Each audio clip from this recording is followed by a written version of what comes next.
So, hello Hazik, once again a very good morning to you.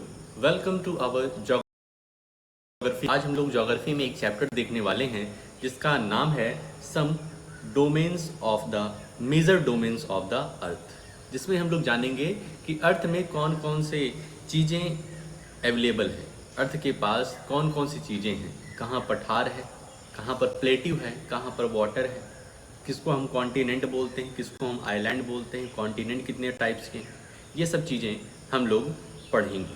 ठीक है, तो चलते हैं अपनी पीपीटी की तरफ और देखते हैं आज हमें यहाँ पर क्या चीज़ें डिस्कस करनी है।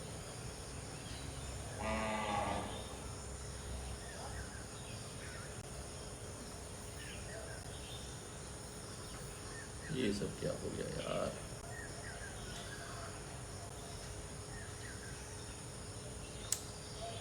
एक से बढ़ के एक बीमारी होती है।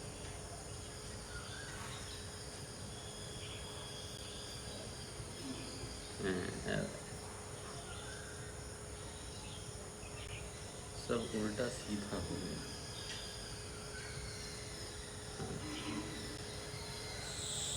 कुछ इस तरीके के इसको यहाँ पे रख देंगे और उसके बाद आ जाते हैं अपनी पीपीटी पे।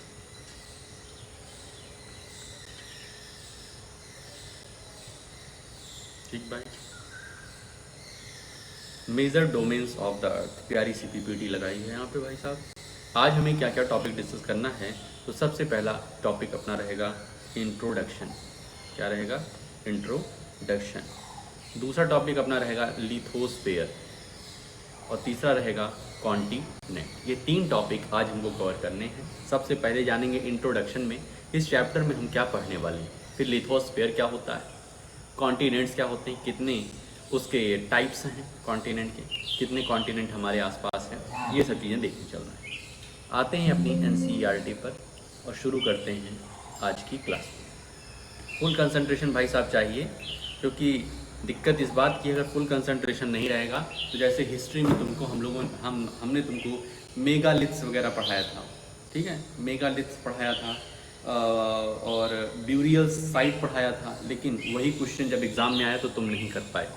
क्यों नहीं कर पाए? क्योंकि भाई साहब फुल कंसंट्रेशन वीडियो पर नहीं था। ठीक है, वीडियो देख तो रहे थे तुम, हम बना भी रहे थे, लेकिन उसका कुछ यूज़ नहीं हो सका। ठीक है, नंबर तुम्हारे वैसे के वैसे आएंगे उस पोर्शन में। ठीक, क्योंकि वो क्वेश्चन तुमने गलत करके आया। ठीक था, आसान ही, तो इस वजह से फुल कंसंट्रेशन आपका यहाँ चाहिए। चलते हैं अपने chapter major domains of the earth. As you have read in the first chapter, the Earth is the only planet which has life. Human beings can live here because the life-sustaining element of land, water and air are present on the Earth. कह रहे हैं first chapter में हम लोगों ने पढ़ा कि सिर्फ अर्थ ही एक ऐसा प्लानट है जहाँ पर ह्यूमन बींग्स की लाइफ क्या है, एग्जिस्ट करती है, और कोई ऐसा प्लानट जो हमारे और प्लानट्स हैं वहाँ पर लाइफ एग्जिस्ट नहीं करती है। क्यों? क्योंकि हमारे पास जो लाइफ सस्टेनिंग एलिमेंट है, जीवन जीने के लिए जो महत्वपूर्ण तत्व हैं, एलिमेंट हैं, वो हमारे अर्थ पर अवेलेबल हैं। वो कौन कौन से हैं? तो सबसे पहले चाहिए लैंड। भाई लैंड होगा तभी तो हम उस पर खड़े हो पाएंगे। दूसरा वाटर, बिना वाटर के जीवन की कल्पना करना बेवकूफ़ी है। और एयर, ठीक है, जो हम सांस लेते हैं, ऑक्सीजन ले रहे हैं, वो भी ज़रूरी है। तो लैंड, वाटर, एयर, ये तो बहुत ही ज़्यादा बेसिक नीड है। ठीक है, इसके बाद फूड आता है, शेल्टर आता है, फूड, शेल्टर और लव। ठीक है, लव की भी काफ़ी आवश्यकता है। इस दुनिया में यदि आपके पास कोई है नहीं, माता पिता भाई बहन कोई नहीं, आप अकेले हैं, तब भी जीवन जीना बहुत ही मुश्किल हो जाता है। तो इसलिए पेरेंट्स चाहिए होते हैं, थोड़ा सा फैमिली चाहिए होती है, बिलोंगिंग्स चाहिए होती हैं, तो लाइफ क्या होती है, अच्छी बीतती है।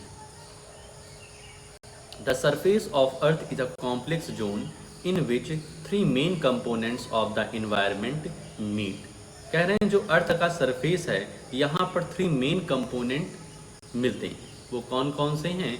The solid portion of the earth on which we live is called the lithosphere. ठीक है, लिथोस्फेयर क्या है? जहाँ पर हम रहते हैं, जिस जिस लैंड पर हम रहते हैं उसको हम लोग लिथोस्फेयर बोलते हैं। मतलब अर्थ का सॉलिड सरफेस जितना भी है, भाई साहब बहुत ध्यान से सुनिए हाजी, अर्थ का जितना भी सॉलिड सरफेस है हमारे आसपास दिखता है या जिसको हम देख सकते हैं, वो सब के सब क्या है, lithosphere. The gaseous layers that surround the earth is the atmosphere. और जो हमारे अर्थ को चारों तरफ से ढकी हुई है एक लेयर गैस की, उसको हम लोग बोलते हैं atmosphere. Where oxygen, nitrogen, carbon dioxide and other gases are found. वहाँ पर नाइट्रोजन है, ऑक्सीजन है, कार्बन डाइऑक्साइड है और अदर गैसेस हैं जो कि पाई जाती हैं। Water covers a very big area of the earth surface and this area is called the hydrosphere. और अर्थ का वो पार्ट जहाँ पर वाटर है, जहाँ पर वाटर है, वाटर बॉडीज़ हैं, रिवर है, पॉन्ड है, सी है और अपना ओशंस हैं, तो ये सब क्या है, हाइड्रोस्फेयर। तो अर्थ के मेन 3 मेन कंपोनेंट कौन कौन से हैं? पहला लिथोस्फेयर, जितने भी सॉलिड सरफेस है जिस पर हम रहते हैं उसको लिथोस्फेयर कहते हैं। दूसरा एटमॉस्फेयर। एटमॉस्फेयर क्या है? एक ब्लैंकेट है, एक गैस की जो है गैसियस ब्लैंकेट है जो हमारे अर्थ को चारों तरफ से क्या कर रही है, कवर किए हुई है। ध्यान रखना एटमॉस्फेयर का भी बहुत बड़ा रोल है कि हम एग्जिस्ट कर रहे हैं, वरना सूर्य की गर्मी से अब तक कोयले बन गए होते हम सब। ठीक है, तो ये गैस जो हमारी एटमॉस्फेयर है ये भी बहुत हेल्प करती है हमको जिंदा रहने में। ठीक है, और तीसरा हाइड्रोस्फेयर, जहाँ जहाँ पर तुम्हें वाटर बॉडीज दिखाई दे वो अर्थ का हाइड्रोस्फेयर कंपोनेंट है। The hydrosphere comprises water in all it's form, that is ice, water and water vapour. ठीक है, हाइड्रोस्फेयर में वाटर चाहिए, वो भले ही किसी भी फॉर्म में हो, चाहे सॉलिड, चाहे लिक्विड, चाहे gas. The biosphere is the narrow zone where we found land, water and air together. भाई लिथोस्फेयर हो गया, एटमॉस्फेयर हो गया, हाइड्रोस्फेयर हो गया, ये तीनों जहाँ पर एक साथ मिल रहे हैं, ये तीनों जहाँ पर एक साथ मिल रहे हैं उसको हम लोग बायोस्फेयर कहते हैं। ठीक है, मतलब एक ऐसा तिराहा एक ऐसा तिराहा जहाँ पर ये तीनों रास्ते आकर के मिल रहे हों, मतलब लिथोस्फेयर भी हो और एटमॉस्फेयर भी हो और हाइड्रोस्फेयर भी हो, तो वो हमारा होता है बायोस्फेयर। ठीक है, अब एक एक करके सब चीज़ों को हम लोग पढ़ेंगे। तो सबसे पहला आता है लिथोस्फेयर। लिथोस्फेयर में हम लोगों ने पढ़ा कि जो सॉलिड पोर्शन है हमारे अर्थ का उसको हम लिथोस्फेयर कहते हैं। The solid portion of the earth is called the lithosphere. It comprises the rocks of the earth crust and thin layers of the soil that contain nutrient elements which sustain organisms. तो lithosphere कुछ और नहीं, solid portion है हमारे earth का, वह solid portion जिस पर हम लोग रहते हैं उसको क्या कहते हैं, लिथोस्फेयर कहते हैं। इसमें क्या कंप्राइज होता है, तो इसमें रॉक्स, जो हमारे अर्थ क्रस्ट में रॉक्स हैं, ठीक है, थिन लेयर ऑफ सॉइल, जो हमारी मिट्टी का एक पतली सी ऊपर लेयर है, वो सब क्या आती हैं, लिथोस्फेयर में आती हैं। There are 2 main divisions of earth surface, the large land masses are known as the continents and the huge water bodies are called the ocean basins. कह रहे हैं लिथोस्फेयर मतलब सॉलिड सरफेस जितने भी हैं उसको तो हम लिथोस्फेयर कहते हैं। कह रहे हैं अर्थ का जो सरफेस है उसको मेजर 2 डिवीज़न में डिवाइड किया जाता है। पहला है हमारा कॉन्टिनेंट मतलब लैंड मासेस, जहाँ पर लोग रहते हैं, लैंड मासेस जिसको हम कॉन्टिनेंट कहते हैं, और वाटर बॉडी जिसको हम लोग ओशन बेसिन्स कहते हैं, ocean basins. All the oceans of the world are connected with one another. Look at the map of the world, figure 5.1। Figure 5.1 इसी के नीचे है, वहाँ पर हम देखेंगे तो जितनी वाटर बॉडीज़ हैं, जितने भी कॉन्टिनेंट हैं, वो एक दूसरे से कहीं ना कहीं कनेक्टेड हैं। Are the land masses connected with one another. क्या जो लैंड मास है, जो कॉन्टिनेंट, क्या वो एक दूसरे से कनेक्ट हैं कि नहीं कनेक्ट हैं? इसका आंसर शाम को तुम दोगे। भाई हम ये कह रहे हैं कि जितनी भी ओशंस हैं वो एक दूसरे से कनेक्टेड हैं किसी न किसी रास्ते से, लेकिन क्या हमारे लैंड मास, क्या हमारे कॉन्टिनेंट भी एक दूसरे से कनेक्टेड हैं? ये फिगर देख करके, फिगर 5.1 देख करके शाम को बताना है। The level of sea water remain same everywhere. Elevation of land is measured from the level of the sea which is taken at zero. ध्यान रखना, जो सी लेवल रहता है, सी लेवल तुम चाहे काठमांडू में हो, चाहे कोयम्बटूर में हो, ठीक है, चाहे चेन्नई में हो, चाहे चाइना में हो, हर जगह तुम्हारा जो सी लेवल रहेगा वो इक्वल रहेगा, हमेशा हर जगह सेम रहता है। फर्क क्या पड़ता है, जैसे ये मान लीजिए सी लेवल है, ये सी लेवल है। ये तो भाई साहब दिक्कत इस बात की है कि ये जो पेन है ये गिर गई, एक बार ये गिर गई तो इसका सेल्फ रिस्पेक्ट हर्ट हो गया, तो अब ये चलती अच्छे तरीके से नहीं, ठीक है, बहुत दिक्कत है, सेल्फ रिस्पेक्ट हर्ट हो जाती है सबकी। तो भाई साहब देखो, ये सी लेवल है, सी लेवल हर जगह इक्वल रहता है। अब तुम्हारा कश्मीर की बात करें तो थोड़ा सा ऊपर की तरफ है, ठीक है, तो कश्मीर मान लेते हैं यहाँ पे होगा। और जैसे उत्तर प्रदेश ज़्यादा एलिवेटेड नहीं है, ज़्यादा एलिवेटेड नहीं है, तो इस तरीके से होता है। मतलब उत्तर प्रदेश का भी सी लेवल और जम्मू कश्मीर का भी सी लेवल इक्वल है। बस क्या दिक्कत है, उसके जो लैंड है वो एलिवेट हो गई है, कहीं पर लैंड बहुत ही ज़्यादा ऊपर चली गई है, कहीं पर लैंड नीचे, ठीक। अब ये देखो, ये तुम्हारा मैप है, फिगर 5.1 है, तो इसको देखना। The highest mountain peak Mount Everest it 8,848 metres above the sea level. Sea level से 8,848 मतलब बात करें तो 8 किलोमीटर और 848 मीटर एबव है, सी लेवल से इतना एबव है हमारा Mount Everest. The greatest depth of 11,022 metre is recorded at Mariana Trench in the Pacific Ocean. और बात करें कि डेप्थ की, खाई की बात करें, कितना गहरा है हमारा अर्थ, तो वो है 11,022 metre below the sea level, ठीक है, below the sea level, sea level से इतना नीचे है 11,022, मतलब 11 किलोमीटर 22 मीटर, इतना गहरा है। हमारे अर्थ पे एक ऐसी भी जगह है जो इतनी गहरी भी है, ठीक है। माउंट एवरेस्ट सबसे ऊंचा पीक जो है वो कितना है 8,848, और सबसे डेप्थ की बात करें, हाईएस्ट डेप्थ की बात करें, ग्रेटेस्ट डेप्थ की बात करें तो वो है अपनी मारियाना ट्रेंच पैसिफिक ओशियन में, जो कि 11,022 किलोमीटर है। Could you imagine, sorry, 11,022 meters है। Could you imagine that depth of sea is much more than highest point? जो depth of sea है, sea की depth है 11,022 किलोमीटर, वो हमारे हाईएस्ट पॉइंट 8,848 माउंट एवरेस्ट से भी ज़्यादा है, ठीक है। डू यू नो, इसको अच्छे से पढ़ लेना भाई साहब, इसमें भी शायद ये पहेली आ गई, साइंस को छोड़ करके, साइंस हम लोगों ने छोड़ा तो ये यहाँ पर ज्योग्राफी में आ गई है। कॉन्टिनेंट्स की बात करते हैं अब। There are 7 major continents, these are separated by large water body.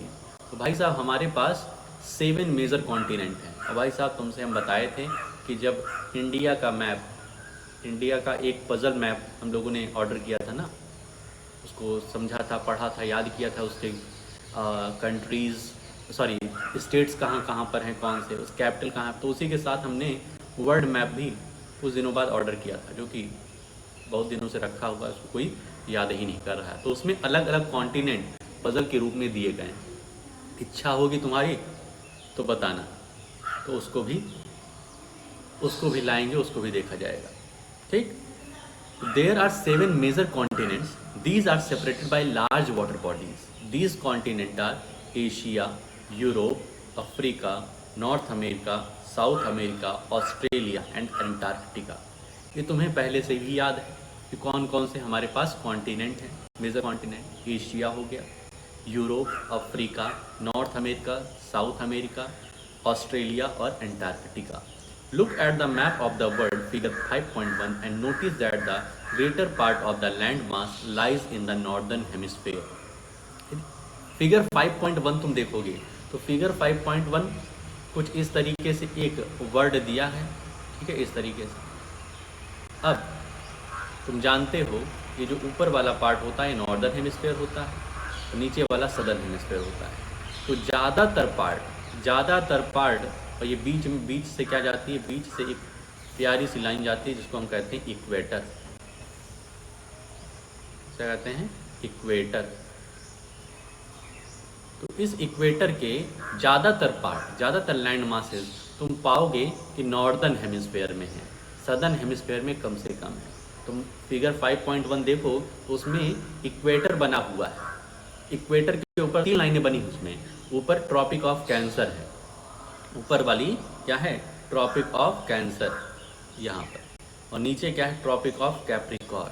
ठीक है, तो ज़्यादातर जो लैंड मासेस हैं वो इक्वेटर के ऊपर दिखाई देंगे। Asia is the largest continent. ठीक है, यहाँ पे इंपॉर्टेंट चीज़ दिया गया है कि लार्जेस्ट कॉन्टिनेंट कौन सा है? Asia. It covers about 1/3 of the total land area of the earth. Total land का 1/3 हमारा एशिया ही कवर करता है, और हमारा इंडिया एशिया में ही आता है। The continent lies in the eastern hemisphere, the Tropic of Cancer. The continent lies in the eastern hemisphere. ये कॉन्टिनेंट कहाँ पे लाई करता है? तो ईस्टर्न हेमिस्फेयर में। ध्यान रखना, ईस्टर्न हेमिस्फेयर मतलब देखो ये नॉर्थ हो गया, ये साउथ हो गया, ये ईस्ट, तो ये थोड़ा सा ईस्ट की तरफ लाई करता है एशिया अपना, ये वेस्ट हो गया। ठीक है, the Tropic of Cancer passes through this continent. और इस एशिया कॉन्टिनेंट से कौन सी लाइन पास होती है? तो बताओगे ट्रॉपिक ऑफ कैंसर। फिगर में देखोगे तुम्हें क्लियर होगा कि एशिया जहाँ पर है उससे एक लाइन पास हो रही है जिसको हम लोग ट्रॉपिक ऑफ कैंसर कहते हैं। Asia is separated from Europe by the Ural Mountains on the west. ठीक है, यूराल माउंटेन्स, यहाँ तुम देखोगे एशिया यूरोप से जहाँ अलग हो रहा है। इसमें थोड़ा सा फिगर टिल्ट बनाया है तो अपना चेहरा भी टिल्ट कर लो। ये देखो एशिया है, एशिया से ये देखो ये वाली लाइन जो पास हो रही है यही ट्रॉपिक ऑफ कैंसर है। ठीक है, और एशिया यूरोप से, ये यूरोप कॉन्टिनेंट है, एशिया यूरोप से कनेक्टेड है, या एशिया यूरोप को अलग करने वाला कौन है? Ural mountains. देखो ये यूराल माउंटेन्स लिखा हुआ है। ठीक है, the combined land mass of Europe and Asia is called the Eurasia. ठीक है, यूरोप और एशिया को मिला करके जो लैंड मास है, ठीक है, उसको हम क्या कहते हैं? Eurasia, Europe plus Asia. अब आते हैं एशिया, पढ़ लिए अच्छे से। एशिया में पढ़ा कि सबसे बड़ा कॉन्टिनेंट है, it covers 1/3 of the total land mass of the अर्थ। इससे एक ट्रॉपिक ऑफ कैंसर लाइन पास होती है। ठीक है, ट्रॉपिक ऑफ कैंसर लाइन पास होती है। एशिया और यूरोप को अलग करने वाला यूराल माउंटेन्स है, और एशिया और यूरोप के दोनों के लैंड मास को कनेक्ट कर दिया जाए तो उसको यूरेशिया कहते हैं। इतनी बात। Europe is much smaller than Asia. Asia से बहुत ही छोटू सा है। The continent lies to the west of Asia. Asia के वेस्ट में हमारा यूरोप है। The Arctic Circle passes through it. इससे कौन सा सर्कल पास होता है? तो आर्कटिक। अब तुम कहोगे सर जी आर्कटिक सर्कल कहाँ पे होगा? तो भाई साहब ये हमारी अर्थ है, बीच से इक्वेटर गई है, बीच से इक्वेटर, ऊपर से ट्रॉपिक ऑफ कैंसर, नीचे से ट्रॉपिक ऑफ कैप्रिकॉर्न। तो ट्रॉपिक ऑफ कैंसर से ऊपर यदि जाओगे तो वो आर्कटिक सर्कल होगा। क्या होगा? Arctic circle. और ट्रॉपिक ऑफ कैंसर के नीचे से आओगे एंटार्कटिक सर्कल होगा। Antarctic circle. क्लियर है? समझ गए? It is bound by water bodies on 3 sides. जो यूरोप है ये 3 साइड से वाटर बॉडी से ढका हुआ है। देखो यहाँ पे यूरोप, ये देखो यूरोप है ये। ठीक है, इधर देखो आर्कटिक ओशन से ढका हुआ है, इधर देखोगे तो ये तुम्हारा अटलांटिक ओशन से है, और इधर देखोगे तो ये क्या है? मेडिटेरियन सी वगैरह दिया गया है, मेडिटेरियन सी। तो ये 3 से क्या है? ये कनेक्टेड है। 3 तरफ से यूरोप जो है पानी से ढका हुआ है, वाटर बॉडी से ढका हुआ है। एक तरफ उसके एशिया है। Look at the map of the world and locate it. तो वर्ल्ड मैप में देखो और लोकेट करो। अगला कॉन्टिनेंट है अपना Africa. Africa is the second largest continent after Asia. Asia first number पे आता है, अफ्रीका सेकेंड नंबर पे। द इक्वेटर और 0 degree latitude runs almost through the middle of the continent. Africa से कौन सी लाइन पास होती है? तो इक्वेटर पास होती है, 0 डिग्री। देखो एशिया से ट्रॉपिक ऑफ कैंसर, पास हो रहा था। यूरोप से Arctic Circle, Tropic of Cancer से भी ऊपर जो आर्कटिक सर्कल होता है। अफ्रीका जो है वो इक्वेटर, अफ्रीका से इक्वेटर लाइन पास हो रही है। A large part of Africa lies in the northern hemisphere. ज़्यादातर अफ्रीका का जो पोर्शन है वो नॉर्दर्न हेमिस्फेयर में लाई करता है। Look at the figure 5.1. You will find that it is the only continent through which the Tropic of Cancer, the Equator and the Tropic of Capricorn pass. बहुत ही interesting चीज़ पता चली कि भाई साहब जो अफ्रीका है, अपना अफ्रीका कॉन्टिनेंट है, इससे 3 लाइन पास होती है। इक्वेटर पास होती है, ट्रॉपिक ऑफ कैंसर भी पास होती है और ट्रॉपिक ऑफ कैप्रिकॉर्न भी पास होती है। फिगर में तुम अगर देखोगे, ये फिगर अपना है तो अफ्रीका ये है, अफ्रीका ये वाला पार्ट है, ठीक है। तो इससे देखो ये बीच वाली क्या है, इक्वेटर है, नीचे वाली ट्रॉपिक ऑफ कैंसर है, ये ऊपर वाली ये नीचे वाली ट्रॉपिक ऑफ कैप्रिकॉर्न है और ऊपर वाली ट्रॉपिक ऑफ कैंसर है। तो देख रहे हैं तीनों लाइन इस अफ्रीका से पास हो रही है। और इसी अफ्रीका में सहारा डेजर्ट भी है, अफ्रीका में सहारा डेजर्ट भी है, तो ये भी पता चल गया हमें। The Sahara Desert, the world's largest hot desert, is located in Africa. Africa में सबसे बड़ा और गर्म जो रेगिस्तान है, डेजर्ट है, वो भी लाई करता है, जिसका नाम है Sahara Desert. The continent is bound on all sides by oceans and seize.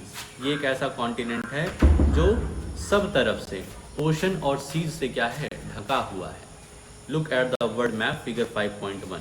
You will notice that the world's longest river, the Nile, flows through Africa. Africa से वर्ल्ड की जो लॉन्गेस्ट, सबसे लंबी नदी है, वो क्या है, पास होती है अफ्रीका से, ठीक है।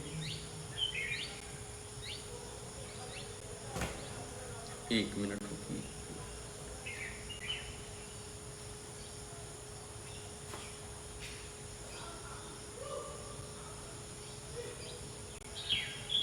Notice where the equator, the tropic of Cancer and the tropic of Capricorn pass in the map of Africa. तो अफ्रीका में देखो कहाँ कहाँ से ट्रॉपिक ऑफ कैंसर पास हो रहा है।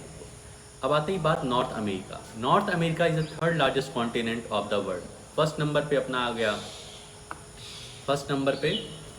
अपना एशिया, सेकेंड नंबर पे अफ्रीका और तीसरे पे North America. It is linked to South America by a very narrow strip of land called the isthmus of Panama. देखो अमेरिका जो है, अमेरिका नॉर्थ अमेरिका और साउथ अमेरिका में डिवाइडेड है, 2 कॉन्टिनेंट बनाए हैं, ठीक है। और ये जो ये नैरो स्ट्रिप्स, ये दोनों एक दूसरे से जुड़े हुए हैं, इसको कहते हैं इस्थमस ऑफ पनामा। इस नैरो स्ट्रिप का नाम रख दिए ये लोग क्या, isthmus of Panama. The continent lies completely in the northern and western hemisphere. ये नॉर्दर्न हेमिस्फीयर में है, मतलब ऊपर की तरफ है, और वेस्टर्न मतलब लेफ्ट साइड, ठीक है। नॉर्दर्न और वेस्टर्न का मतलब क्या हुआ, देखो ये तुम्हारा ईस्ट है, ये वेस्ट है, ये नॉर्थ है, साउथ है, मतलब ये कहाँ पे होंगे, ये यहाँ पर कहीं पर है, नॉर्थ वेस्टर्न साइड है। 3 ocean surrounds this continent, can you name these oceans. बिल्कुल नाम दे दोगे तुम।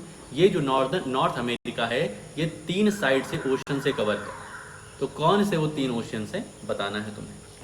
अगला है South America. South America lies mostly in the southern hemisphere. South America कहाँ लाई कर रहा है, सदर्न हेमिस्फीयर में।